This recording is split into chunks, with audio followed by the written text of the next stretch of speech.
This latest United in Science report from a host of UN and other agencies boldly states that the world is heading in the wrong direction.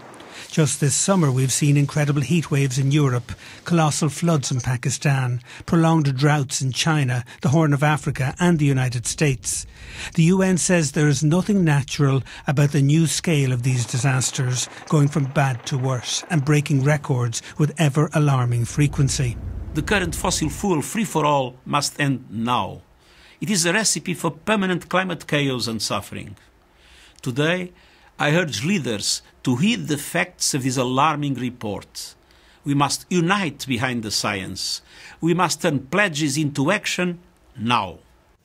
Today's report says the number of weather, climate and water-related disasters has increased by a factor of 5 over the past 60 years. The impacts of climate change, they will be much more dramatic than the impacts of COVID pandemic or this war in Ukraine if we fail with the climate mitigation.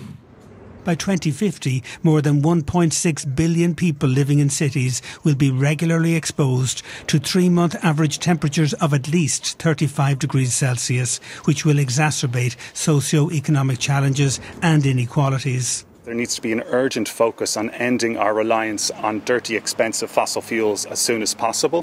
For Ireland, this means that when the government is considering options for energy security, they need to make sure they reject measures which would lock Ireland into fossil fuel usage for decades to come, particularly in relation to gas infrastructure.